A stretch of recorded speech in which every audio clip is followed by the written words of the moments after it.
Hello, hello, and welcome to another episode of Chew Your Food. And on this segment of Learning on the Job, we join. Maggie Phillips, BCBA, LABA, MS. There you go, get all those letters in there, little Ooh. alphabets too. So, thank you very much for joining us. I really wanted to get a BCBA on here too, because that's something that people don't know a lot about. What a Board Certified Behavior Analyst is. I wanted to make sure I spell that out. Acronyms are not everybody's friend. But I wanted to make sure I had a BCBA on the show just so I can ask a bit about the job and from your point of view, what your journey was like to start working in ABA as a BCBA. So starting off, how did you start out in ABA? What was the hmm first population you worked with? So my path to ABA was actually very convoluted and is not going to make a lot of sense to many people. Right. But so I'm gonna take a step back. When I was a high school senior, Hmm. I loved math. I still love math. I loved math. And I was in AP Calculus my senior year. Um, I got like a four, I think it was. And so when I went into college, I was going to be a math teacher. I was going to teach high school calculus. That's what I wanted. That's Hmm. all I wanted. Um, and I went to UMass Amherst with 20,000 undergrad. Um, but I wanted to be a math teacher. And so jumped right into a math major and I was this like 18-year-old freshman in class with juniors in Calc Oh 2, wow. my very first semester of Oh wow. college. And I was like super into it. I was very into it, but I was Mhm. taking all kinds of like other classes as electives. I was taking psych classes as electives. I was taking like random like biology courses. I love learning and I love science and I love all of that. So I was just like in it. Okay. And then like halfway through junior year, the numbers all went away in math class. And I was like, what Mhm. is this? And it all turned into like theorems and postulates and Mhm. all this crazy Abstract stuff. thinking. And I was like, not, this is not of any interest to me. And I don't want to do this anymore. And I had accumulated so many psychology classes as electives Yeah. that I just decided to switch majors because I didn't want to do it anymore. There you go. Um, and I completely changed course. And in order to graduate on time, I had to take a senior seminar. And the only seminar that was available my senior year was an 8 a.m. What was it? Like intellectual disabilities and mental health or something. Okay. Um, and it was like 8 to 9 a.m. Monday, Wednesday, Friday. My senior year, it was Yeesh. horrific. It was Oh, just when you want to horrific. just put it all on the back end and just kind of chill for the last year. It was horrific. I was like, what have I done? But and at that point it was actually DMR and not DDS. So the Department of Mental Retardation, Oh, that's what is the what it purpose was of. called. I mean, this was in 2009. Right, right. No way. Hey, hey. And I want to clarify, I keep forgetting ABA for people who may not know, Yes. applied behavioral analysis. I keep tripping up and I gotta make sure I put that in there. Yeah, yeah, of course. Anyway, and this was again in Amherst.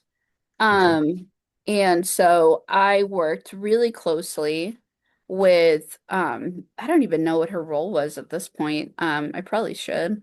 But she worked at the now I'm forgetting the name of the city where she worked. It Mhm. doesn't really matter. But Okay. she worked at the like local DMR. Okay. Gotcha. Which is now it was the Department of Mental Retardation, and now it's the Department of Developmental Services. Oh, okay, Um, okay. And so that's where DDS came from. EDS. Oh, okay, okay, right. Um, All acronyms, it all comes together. We're right? gonna have to put in a glossary or something. Always And do. so UMass Amherst, what's that? Anyway, so when I was in in this course, in Yeah, this senior seminar, like my last year of undergrad, right. we got to talking about, all of these different intellectual disabilities and what is autism. And I remember very distinctly having a class where we had to talk about like why the incident rate of autism was increasing. Oh, This wow. was in 2009. Right when they Um, started to tick up. And Mhm. so and as part of my coursework, I did an internship, and I actually did an internship at a couple local group homes in Amherst. Oh, And so what was the population like at those group homes? elderly, Oh, medically fragile, yeah. okay, okay. Um, and I really didn't know anything. I was like 21 years old. I really didn't know anything about anything at that point. Hmm. I was just doing it so I could graduate. I Yeah, really yeah. didn't know much about anything. Did Uh, you choose the population that you were working with? I don't even I know was what population. assigned. I was Okay, you're assigned. assigned the old. Okay, Yeah, gotcha. yeah, we all were just kind of like assigned. But anyway, so I did this to graduate. Hmm. And then after I graduated, I like totally pivoted. I think I told you I went to a charter school in Boston, the Match School.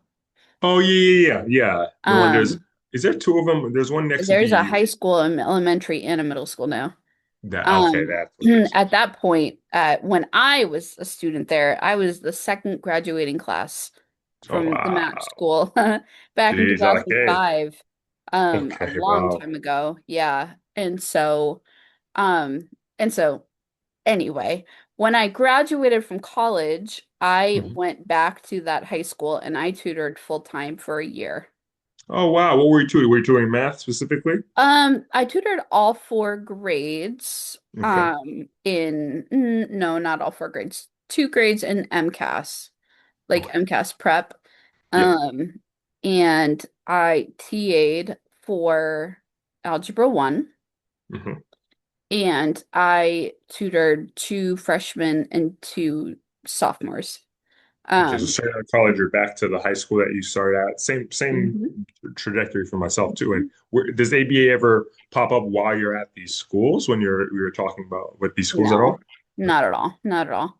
Um, Yeah, not at all. It was like I did that to graduate, and now I'm moving on to whatever the rest of my life is going to be. Gotcha. And so I wrapped up that year, really didn't want to continue, didn't know what I was going to do. I worked at a Panera Bread for a while, didn't love that. On Comm Ave? You want to Comm Ave? You know what? It was the one in Brookline, Coolidge Ah, okay. So you're Corner. right in the middle of Harvard Square and in like Coolidge Corner hmm area. Yep. I that was not my jam. I wasn't there for very long. Hmm. Um, and then I worked at an eating disorder center, Oh, which was not very uplifting. that's tough. I That's learned a tough. lot there too. But then after that, I really needed something else to do. I did not want to work at an eating disorder center anymore. Hmm. What And was it that I made you want to shift away? What was I don't know anything about what that's like. What is it like to Oh, work? it was real depressing. It was real Okay. depressing. Yeah. Oh man. And you know what? Some people have the emotional, like, I don't know, resiliency for it. Yep. And some people are not me. I hear So you. I hear you. I didn't have the like emotional resiliency to be able to, I don't know, go in and just hear these like young girls feeling so terrible about themselves and Hmm. then just like going and living my life. It wasn't for me. Huh. There are some people, the work is really, really important work, and the people that do it are really important, and I'm glad that they are able to do that work, but Right. that was never me. As a Um, match. and so I moved on. But at that time, I was living in Brighton, where I grew up. Um, Okay. Okay. and down the street from Brighton was a little hospital named Franciscan's Hospital for Children.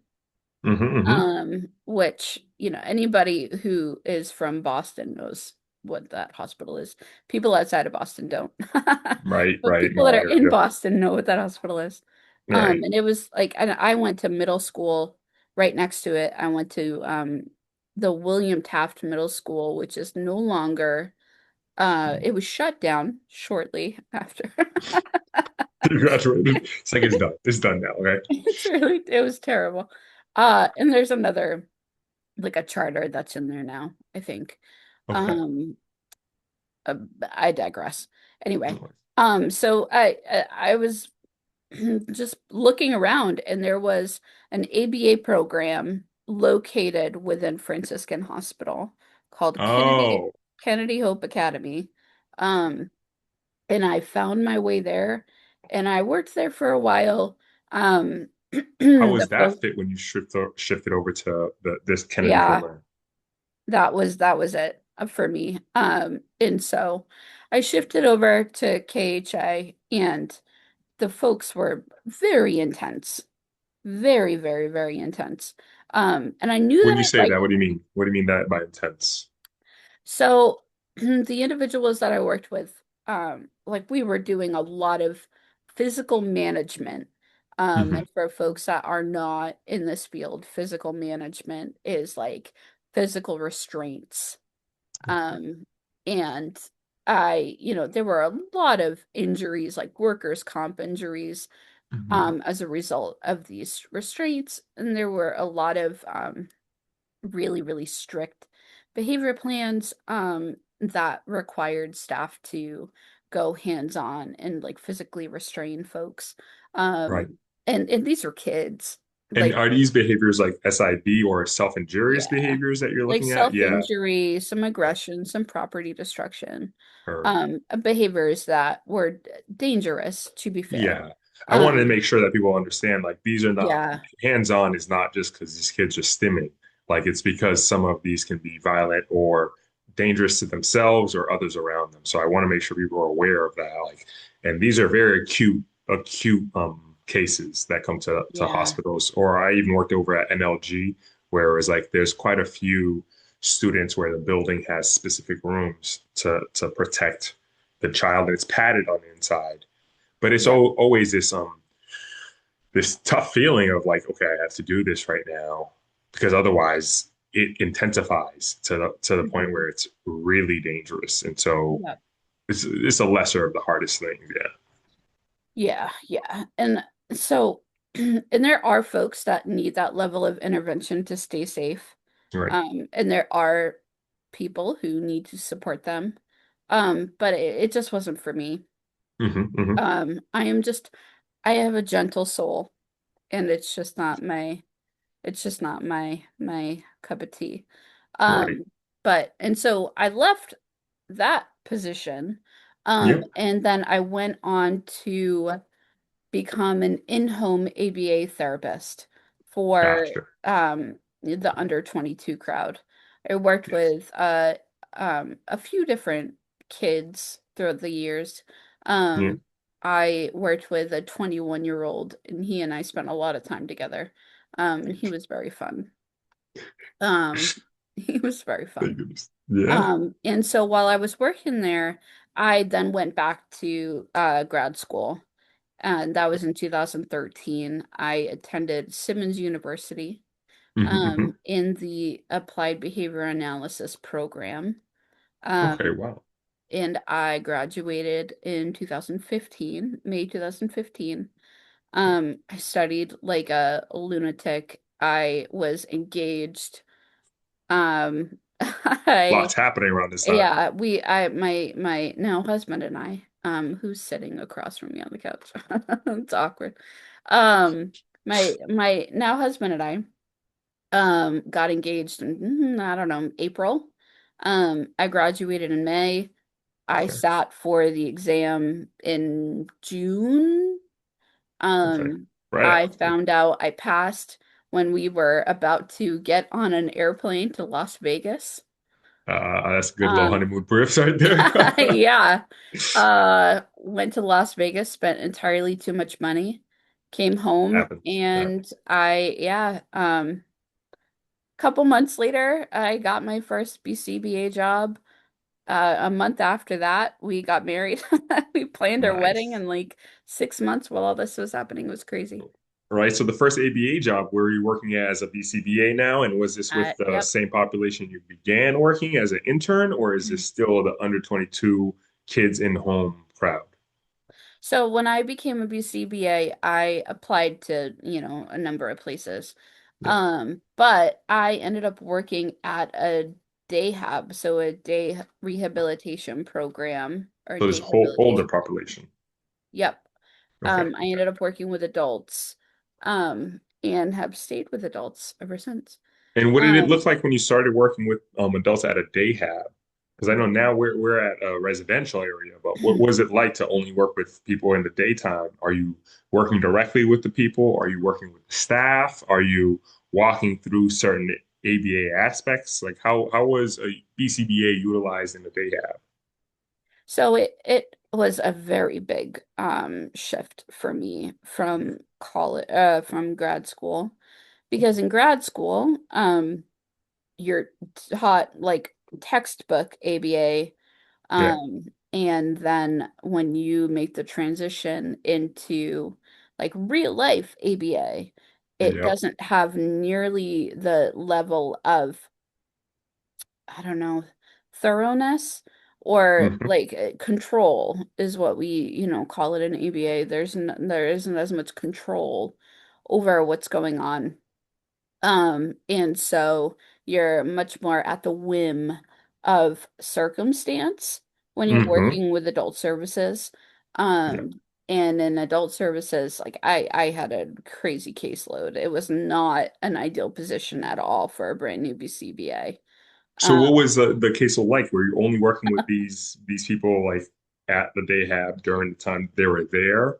And then would you suggest the people that work with them or live with them or their caretakers to do like the parent training aspect of ABA? What was it like to work with people just in that window of time when they're there?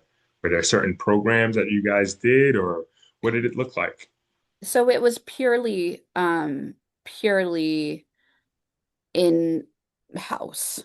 Okay. And there were times that I was pulled into conversations that were, regarding things that were happening at home or things that were happening on like the transportation vans. Hmm. There were times that I was pulled into those kind of conversations, but the 99.9% of the work that I did was at the day program. Okay. Um, and at the day program, what it primarily looked like was I had to do a lot of like housekeeping things like once or twice a year, for like funding sources and stuff, Hmm. Hmm. um, for audits and all of that. I hear But you. apart from that, there was a lot of kind of like consultative for the most part. Okay. Just because I did not have the bandwidth to do anything else. And Yeah. there were times that folks needed more direct support, and I would spend more time in certain rooms, Hmm. and like give very like focused attention to one or two individuals. But for the most part, it's really difficult to practice like textbook ABA in Yeah. that kind of an environment, just because there's Right. just so much going on. Yep. Um, and most of the time, the direct care professionals that you're working with do not have the same level of training, the same level of like the knowledge base that we have, as master's level clinicians, as board certified behavior analysts. Right. And so you can't expect them to know exactly the right way, according to ABA, right? I'm using air quotes, the right way to respond. Yeah, Um, to certain behaviors, just like redirect them. And I wanted to try to find out too, like, did you guys ever have RBTs there, or was it just like, hey, let's get a BCBA and then they can consult and help us out with certain behavioral issues, or was it more like you're on your own? You have this one person, they're trying to work towards. I know some older people would be working towards vocational goals. I'm not sure, like the shift from 20 to under 22 to older than 22 is a very big shift in how you approach goals, what goals you're going to implement, and like parent training is harder because you're trying to instill this kind of independence where it's like, well, hopefully you'll be able to do this by yourself. But what was your experience like shifting over from working with younger kids to shifting to work with older people over at a day hab? How did that feel? Did you like it more? What was the contrast? it was apples and oranges, honestly. Mm, Um, because when I worked with that 21-year-old kiddo, he and yeah, I worked at his house. Like we were working on a lot of things that were like leisure skills or like ADLs and that kind of right. stuff. Yeah. Um, and so things are definitely starkly different in like a school as opposed Hmm. to a day hub. Yeah. But it was totally different. And like there were some folks at the day hub that were like 22 and barely older than he was. But Right. for the most part, just totally, totally different. Um, and there were folks that are at the day hub that were focused on vocational skills and focused on that kind of stuff. Hmm. Um, and there was some training Yeah. on like de-escalation strategies and stuff. I ran a lot of it personally. There you go. Um, Fresh out the I box BCBA out here. yeah, I helped facilitate training staff on the safety care curriculum, Okay. copyrighted. Yeah. The official title of the program is safety care. I'm sure you're Mm. familiar. Yeah. Yeah. Um, Yeah. and so within that kind of framework, there is a lot of conversation about de-escalation strategies and how to help support folks in de-escalating before they get to the level of like a behavioral crisis. And Hmm. so Hmm. there was a lot of that. And there were also, behavior plans that I would write, and I would provide training on implementing those behavior plans. But Okay. for the most Okay. part, you're teaching these staff to implement these behavior plans when they really don't have the a lot of the foundation that Yeah. we might have. And so, if that exact scenario comes up that's in the behavior plan, maybe they respond the way that is written, but if any kind of variation comes up from it, then it's hard for them to kind of figure out like how to respond to that variation of what's written in the behavior plan. And And what's it's possible right tricky. now in this situation? Right, right. It's Yeah, and tricky. that's one big thing I always have a real worry when I write down these plans because they're so specific that I'm like, I hope you guys can stretch some of these so you understand that not every circumstance is going to match exactly what I wrote down. And that's one big worry I do have when I pass that along. And it's somebody who hasn't had any kind of background in ABA at all. And speaking of like working with people who didn't have that kind of foundational information, are there any misconceptions of ABA that you ran into when you're training or even working with families or working with people at the day program? Are there any misconceptions in ABA that you'd hope to clear just as you moved forward? So, what's funny is that in student services, Hmm. like the under 22 crowd, there are a lot of really strong feelings about ABA. Right. When I started at the Day Hab back in 2015, most people didn't know what a BCBA was Yeah. Yeah. and like didn't really know what ABA was. Hmm. Hmm. Um, And so I wouldn't say that there were I wouldn't say that there were necessarily like walls up. Like we have this really negative like connotation to ABA, but it was Right. more of like, who are you Okay, to yep. come in and tell me about your ABA when I've been doing this for 20 years? Like, who are you? Yeah, yeah. I was the youngest person that worked at this whole program for a Mm, while. mm. It was 2015, so I was 28 years old.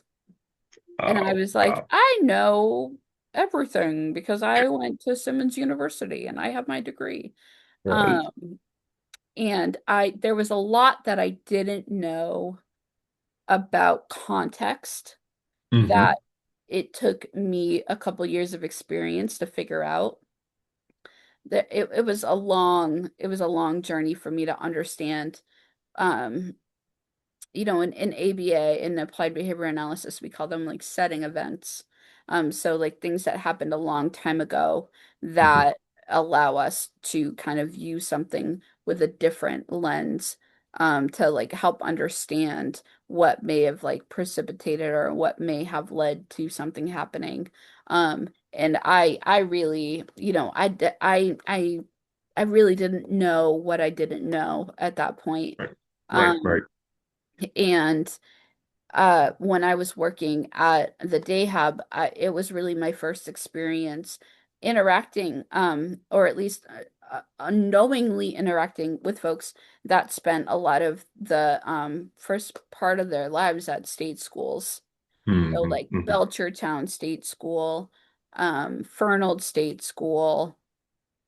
See, Um, yeah, you were telling me more about these, but can you give the audience an idea? What are these a little bit more about the state schools and yeah, the conditions or the context that that yeah. some of these people were growing up So in a nutshell, which is not going to be in a nutshell.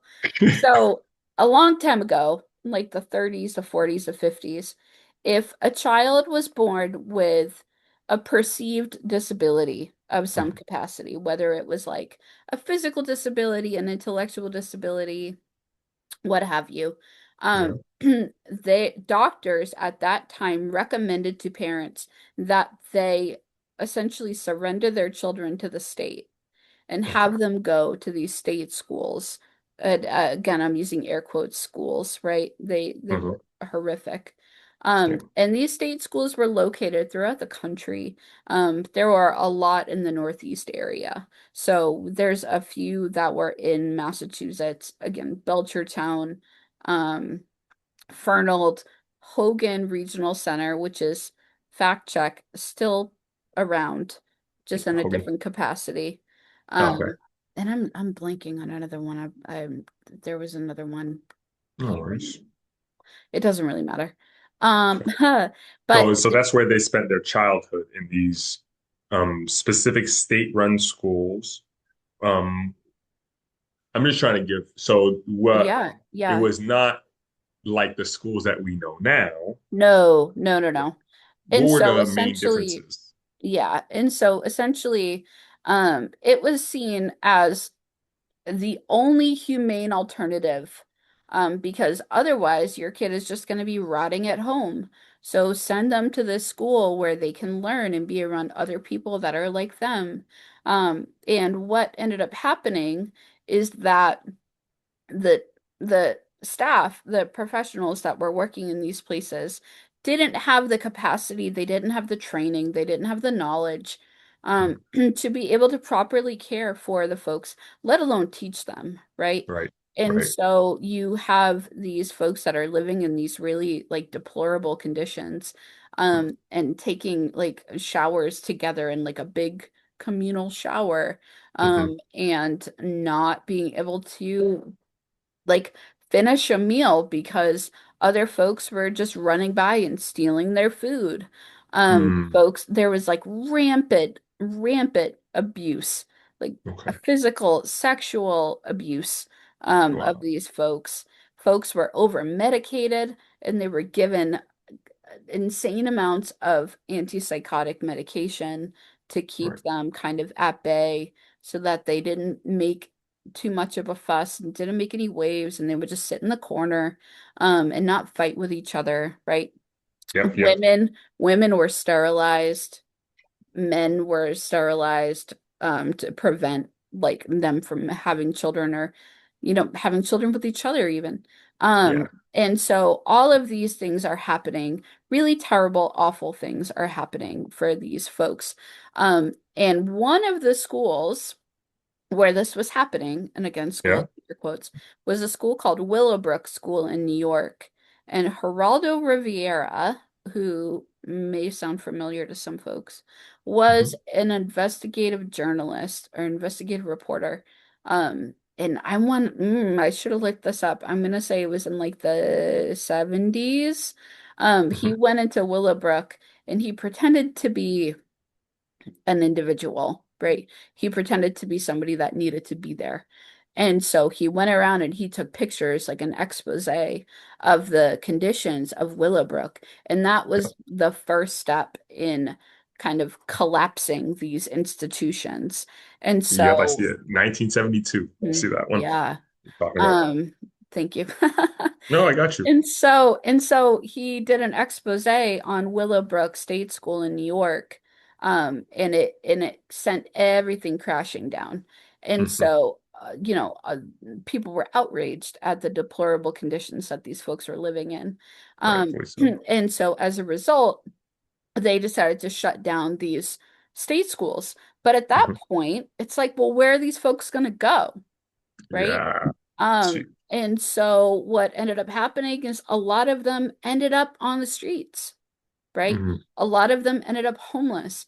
If you see folks that were like, you know, schizophrenic or experiencing delusions or hallucinations or whatever, like they probably started out at a state school and then they were just put out on the street. Um, That's intense. That's intense. I think even yeah.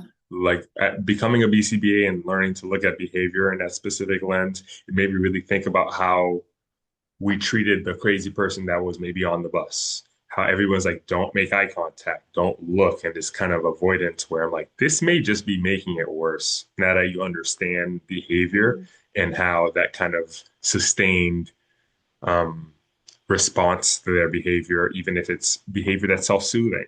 Like I know that self-talk sometimes is supposed to be self-soothing, and Mhm. if you see somebody doing that and you avoid them now, it's been a big realization of the echoes of your behavior and how it kind of affects other people's lives. So I'm always thinking about, okay, if we knew this before, what would we have done differently?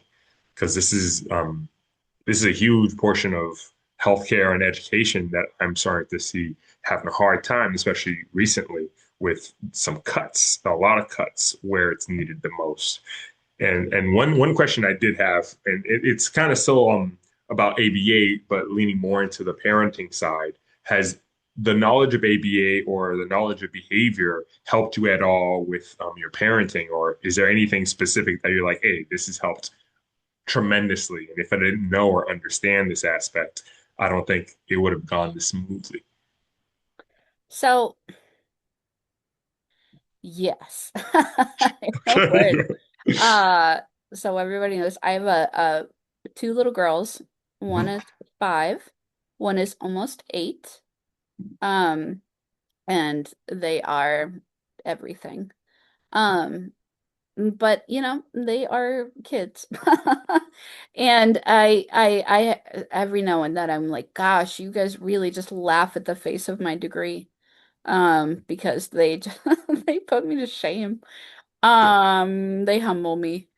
But we but I mean there are definitely some things that I incorporate into my parenting that are textbook ABA. And what's that? Um Is there, can you give us an example or two? yeah, of course. Um so you know uh, getting so one big part of ABA is like a checklist, right? Mhm. And so folks are encouraged to make a checklist and follow along with the checklist. And then it's very like quote reinforcing, right? It's like rewarding to check things off on the box. Right. And my kids love a checklist. And every time that they ask me for a checklist, I'm like, oh yeah, hell yeah, pull it out. Um, Reinforcement programs were great when my kids were potty training. Okay. Okay. Was that like did you use the five stars? How did you utilize that for the potty training? That's one Candy. big Just candy. M&Ms, just popping M&Ms. You know, do what you gotta do. Do what you Okay, gotta okay. do. And when you did this, let me just start to get to the nitty-gritty. Was it like after they use the bathroom in the potty, then an M&M? How did you facilitate the program? Sometimes you gotta start really small. Hmm. Sometimes you gotta start like right at the beginning. Um, and you know, for my kids specifically, they Yeah. would always sit, but then not stay on. And Mm, so, for my kids, it was like you set a timer, and if you sit for the whole timer, then you get something. there you go. Um, and like I have to say, my kids potty trained pretty easily, knock on wood, which like whatever parents listening to this are going to be like, yeah, okay. Because some kids take a long time. Some kids take a Right. long time.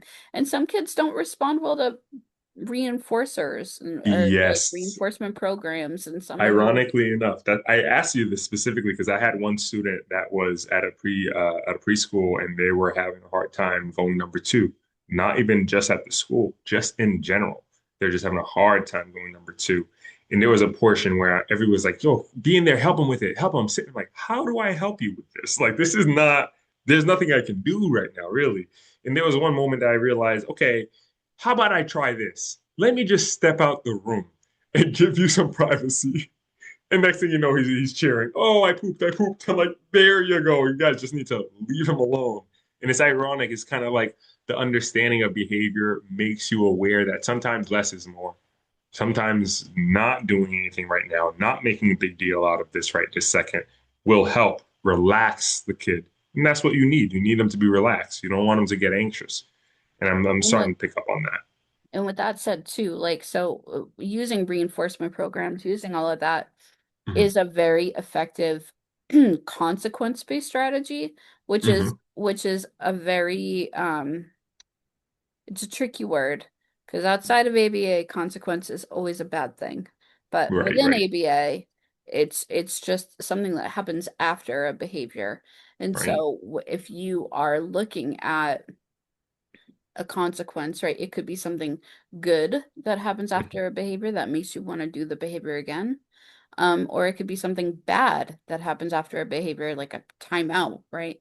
That makes you not want to do the behavior again. But not all ABA is consequence based, right? So not Right. all ABA is going to be giving somebody something as like a reward to entice them to do it again, right? That's a big Um, one, yeah. so much of ABA that I personally embrace as a clinician, as a parent, is antecedent based. And Hmm. so what that entails is doing things before the behavior and setting people up for success. So that way they don't end up engaging in the behavior. I hear you. Or it facilitates the behavior Yeah. So rather than I think a lot of people have a love-hate relationship with the word consequences. And then on top of that, once you use a P word punishment, mm, everybody's like, no, no, no. And it's really funny because I start to realize like the word punishment is based on whether the behavior happens again. It's not based on what you do. It's based on did this outcome lead to that behavior occurring more often or less often? And that's one big thing I started being aware of. And people's marriage with the word consequences being something bad, the connotations are just really, it starts to steer you away from anything that provides consequences or anything that tries to not even manipulate. What I always tell people, like they always think you're bribing the kid, so you're bribing the kid, and I always sit there and I'm like, well, I want you to think about this. Do you go to work for free? If they stop paying you, would you keep showing up? And you always get the same kind of, well, I need to. I'm like, yeah, the whole system is set up this way. The whole system is set up so that there's something that you get that will increase your likelihood to keep coming back. And so that's one big thing I'm starting to zoom out and tell and make parents aware because they really want to break down my suggestions. So, oh, so you're just bribing him. Like, I'm not bribing him. I'm setting up the same system that you live in, that we all live in. And it feels strange for people to overlook that and kind of only focus on the negative when it comes to their kiddo. And I know it's a hard conversation to have, and I don't like to have it very often. I just want to point out you can try this strategy or you can try another one. So I know the antecedent basis, I'm really happy you brought that up because antecedent behaviors have been the biggest part of my suggestions for consultations. And hopefully people are sticking to it and then it's starting to work. But there's always that lag time of I've introduced this to you just a week ago. Give it some time to work. I need you to kind of stick with it for just a little bit more. Are Well, there any suggestions that you have for those other parents that may have never engaged in any kind of ABA? And do you suggest ABA being utilized in the general education classroom? oh yeah, for sure. And you're gonna find, variations of ABA strategies being utilized in any number of classrooms. Hmm.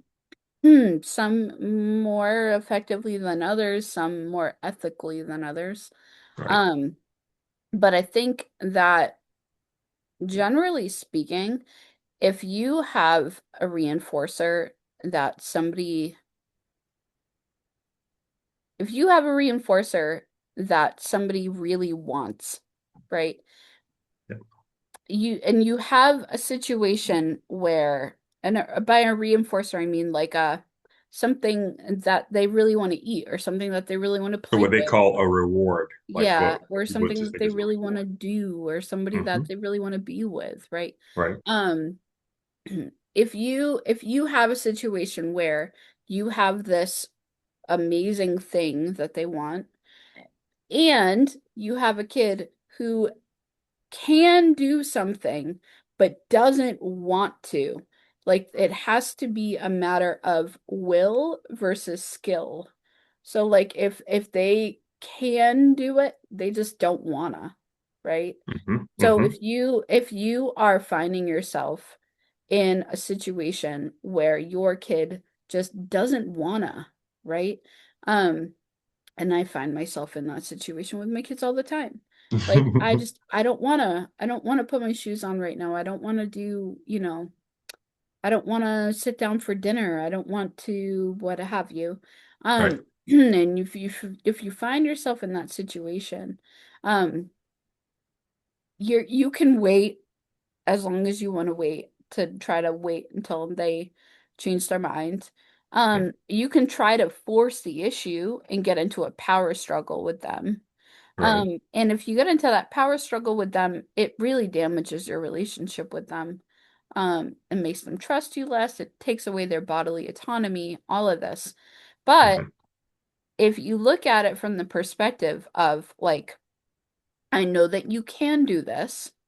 And if the easiest way for me to get your needs met is to help you feel a little less salty about doing what I'm asking you to do, then that will then help me build that relationship with you while allowing you to do whatever it is that you need to be doing. Right. And it won't damage your relationship with your kid. So like Right. So, go ahead. so you can really do some real damage um in your like relationship with your kid and your kid's ability to um have bodily autonomy, to feel like they have control over their own bodies, to feel like they are their own person, right? Hmm. You can really do real damage to your kids, to your coworkers, to the people that work under you. If you supervise folks, what have you. Like you can do really real damage if you are just trying to exert your control over them. Hmm. But if you give them a reason to want to help, or a reason to do whatever it is that you're asking them to do, Right. then a lot of the time it will allow you to get whatever needs to get done. It'll get done. But at the end, they don't think that you're a terrible person who's Right. trying to So you're take away all of framing their this. freedom. So you're like framing it to be like, hey, if you do this, we'll both be closer to this conclusion, or we'll be a step closer to getting to the big reward or anything like that. Just kind of framing their behaviors as helpful instead And of their and resistance and as and what powerful. I like to do too is now you have me on like a tangent. Uh, That's a move. and what I really like to do too is phrase things, and this is tricky. Your kids have to be old enough to understand the That's like a big one. connection between these things for this to work. Yep. But what I like to do is remind them of natural consequences Yep. Yep. Yep. that will occur as a result of their behavior. Um, Hmm. and then in turn, what we in ABA speak call negative reinforcement, right? So negative reinforcement is when you are more likely to do something again in the future because it got you out of something else this time. Right. So for my kids who like to take their time to get ready for school or to get their shoes on or to get whatever done, Hmm. all I have to say is, if you want to be on time for the first bell, we need to get in the car. Then it's, oh, well, I don't want to be late. I don't want to be late. And then they put on their shoes and then we go. As Yeah. opposed to, you need to put your shoes on. You need to put your shoes on. Put your shoes Right. on right now. You need to do this right now. And getting Right. into this power struggle with them. Hmm. And it's this natural reinforcement of, well, if you want to be on time, put your shoes on, and if you want to be late, then I don't know, take your time and keep sitting on the floor. Right, right. Um, And I do notice sometimes that I mean, I'd assume I'm not even gonna assume, no more suppositions from me. But I think about the effectiveness of punishment being a problem because of that, because I told you so, or if they listen to that, it makes it really hard to have any other angle, but I told you so. And you kind of corner yourself into using punishment as a way to gain access, which is something that's been tricky because it's working even working with adults with brain injuries. I'm starting to realize some staff that may not understand behavior at all kind of go that parental route of if they're having these behaviors, maybe you should take away their privilege to XYZ. And it's like, no, you don't want to do that because it's just going to wear away at your relationship. And now they're at the home period with you the whole time, frustrated. And so it's kind of this realization that the behavior is only based on them. It's also based on how are you presenting the thing you need them to do. Is it if you put them on, we can get there on time and we'll be able to do XYZ, or is it you have to do this now and you don't really have a very good reason, but you continue to say we have to because. And I started realizing if you keep asking the why and you don't have an answer for it, then that's where it stops. Where when you're able to frame the small behavior into the grand scheme of things and say, hey, if you can do this fast enough to get to school on time, then we might be able to win that always on time award that school gives you or something like that. I I, I guess that's the one thing I've started to learn from working with kids and seeing interactions between parents and kids and people that not fully understand like the way you're presenting this has a huge effect on whether they listen to you or not, which is kind of intense, but it's something that's small enough for you to notice as a BCBA and realize, oh, that's the only baton you have to use. Because then you get to, I always think about when they get to teenage years, where I'm like, oh, this power struggle gets even more intense. And so it's kind of like just know where you're starting from, or where you're starting from, especially when you're trying to get your kiddo to pay attention and listen. It's like, where did you start this from? How did you go about doing this? And where do you get the best results? Which is, I'm not a parent, so I gotta step back and be um, aware that. the emotions in it and everything like that is pretty intense. And I'm not gonna lie, I there are times that I'm like ready to blow a gasket, and and in my mind I was like, nope, nope, nope. But in my head, I'm like, can you just do what I'm asking you to do? Like, Hmm. can Hmm. you just do it? Um, hmm.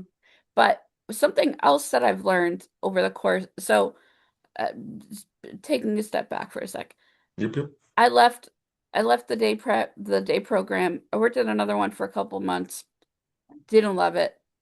I moved on. And then I came to Riverside, where or maybe edit that out. And then I came to the program where I'm working now, where I work for residential services. Hmm. And in this program where I work now, I got my first exposure really to folks with brain injury, Hmm. right? And I learned a lot about brain injury. I learned a lot about what the different parts of the brain do.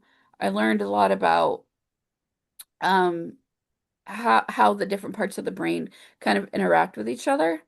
Right. And in the course of learning about the different parts of the brain and learning about the different um things ways that they interact, um it's really affected how I approach my parenting styles and how Hmm. I approach how I view behavioral challenges that I see from my kids. Um, and so I just to kind of put verbs in my sentences. So I'm gonna talk in very like generalities. So Okay. in your brain, you have what's called a frontal lobe. And your frontal lobe is kind of like your thinking part of your brain. And Yep, yep. it does not develop until somebody is 27 years old. Yeah, fully. It is Yeah. not totally developed until you're 27 years old. Hmm. There is another part of your brain called the limbic system, and it's tucked way deep inside of your brain. Hmm. It includes different parts, hippocampus, the amygdala, and something else that I'm blanking on right now. It doesn't No really worries. matter, but for all intents and purposes, that is where that limbic system is where your fight or flight comes from. Hmm. And that fight or flight is really what drives behavior um at from birth. From birth, Yeah. your fight or flight and your reflexes. So like, you know, your startle reflex, and you can look it up. There's a lot of really cool reflexes that are specific to babies. Yeah, they have the plantar reflex. I got made a Yeah. list of the things they Um do with babies. there are a lot of reflex that are specific only to babies. Only babies do it. Hmm. Um And then, over time, their brains start to grow and their frontal lobe starts to develop, right? It develops over time. Um, and as their frontal lobe develops, it starts to gain more and more control over somebody's behavior, right? The limbic system runs the show when a baby's first born. The limbic system is what, it's like, I'm hungry, I'm tired, I'm thirsty, my clothes are wet, I'm uncomfortable, whatever. Yeah. And Hmm. that runs the show. But as kids get older and their frontal lobe develops, that's when they start being able to look outside of themselves and able to like start to develop some executive functioning skills and some Hmm. Hmm. impulse control and some ability to like schedule and plan and think about the future consequences of things. Right. And so that part of the brain is not present at birth, and it develops over the course of somebody's years until they turn 27. And that is Right. the typical span of development for the frontal lobe. And again, if the frontal lobe's not running the show for behavior, the limbic system is. Right. So when it Um, goes offline and it's panic mode, its reptilian brain is taking advantage and trying to exactly. find safety, trying to fight back if it sees a threat or even assumes that you're a threat. Yeah. So I hear you. I hear you there, and that's one big thing. And one thing I don't want to be cognizant of time. One thing that I wanted to try to do is find out if there's anything specific that you wanted to cover or talk about that I didn't get to in this interview. Yeah. So I all I'm being very long-winded, I feel like. All of this to say, right? Mhm, When you have when you have a kid who has a very, very premature frontal lobe that has a limbic system that's running the show, you have to think about their level of you have to think about where what it is driving their behavior in that moment. And if you're mhm. telling a kid, I need you to put your shoes on and I need you to do X, Y, and Z, right? There are a lot of steps involved with stopping what you're doing, sitting down and putting your shoes on, right? Yeah. There are a lot of steps involved. And if you are at all emotionally like funky in that moment, it makes it a lot harder for whatever frontal lobe you have to work.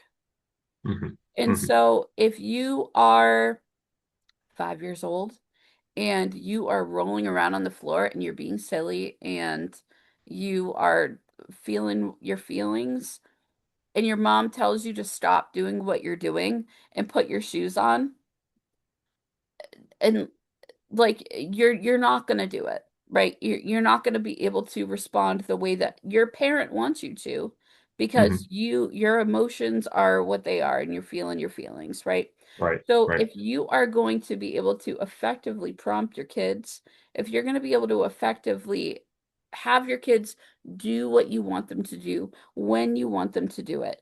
And again, Mhm. my kids humble me like none other. My kids leave me humbled every day.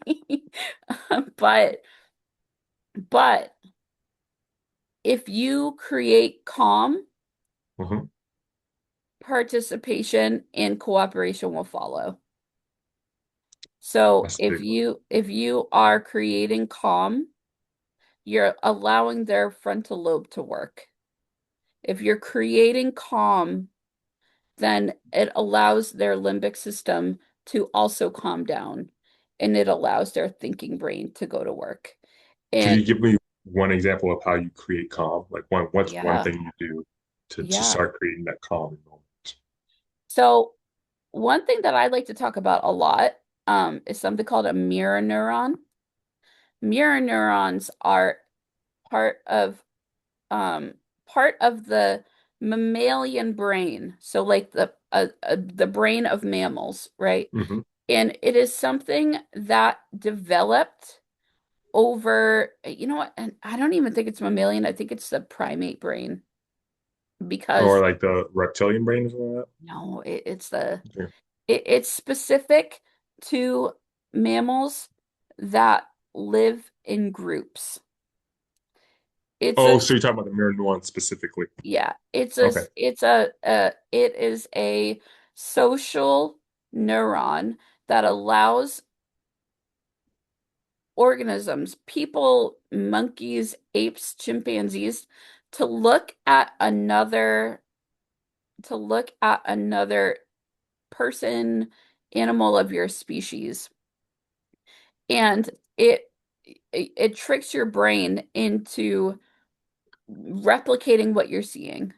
So if I am in front of another person and I look really, really, really mad and I look really, really angry, that's Hmm. probably going to stir up feelings of madness and anger in another person. Um, but with the opposite of that, if you are talking calmly, if you look unbothered, if you are like, I know that you want to get to school on time, but you need to put your shoes on. I'm sorry. Yep. Like, if you would like to get to school on time, I need you to put on your shoes. That inspires calmness in their brain that allows their frontal lobe to work. But if you have a kid who is struggling to put on their shoes and you're yelling at them or saying things in a way that stirs up feelings in them Yep. of you need to put your shoes on or we're going to be late, then your kid There's is like, mirrored anxiety. we're going to be late. I don't want to be late. And then all Right. of a sudden your kid is sobbing in the kitchen and you're Right. like, now we're going to be even later.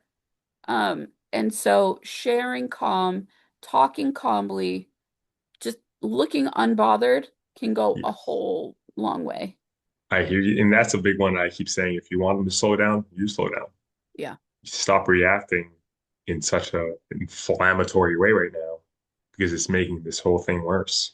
Slow down the way you're talking, lower your volume, and make it very matter of fact. I love that you have that mirror neuron focus too, because as social creatures, I always think about what did we see happen? What do we repeat? I think about Bandura's theory of social learning, that kind of, hey, if this kid watched a big kung fu movie, next thing they're gonna do is act out the kung fu movie. That's a huge connection that I'm really happy we've had that exposure in just college and like some psych classes. But it's just one of those things that I'm like, we can't take this, we can't take this very lightly. This is they do what we do. Like that's the base of it. And so I'm really happy I was able to ask you about that. And I like that we were able to shift towards parenting and a little bit more about working with the older adults and a little bit about the ABI as well. Thank you for the heads up on the past schools. I don't really know too much about them, but that's definitely something I'd love to lean into and ask more about the evolution of schools for the gifted. Let's say that. And But there are a lot of residual effects from the conditions with which individuals started their lives in, right. that can then follow into the situations that they're in now, the environments that they're in now. Hmm. Um, Hmm.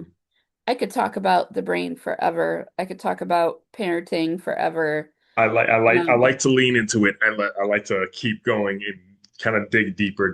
But I yeah, appreciate the time that you've given me so far. I do yeah, of thank you course. for sitting down and speak with us and letting us more a little bit more about from the eyes of a BCBA how parenting is done, the advantages we have knowing the layout of behavior and trying to utilize that to help us in our everyday back and forths with the loved ones, the little ones.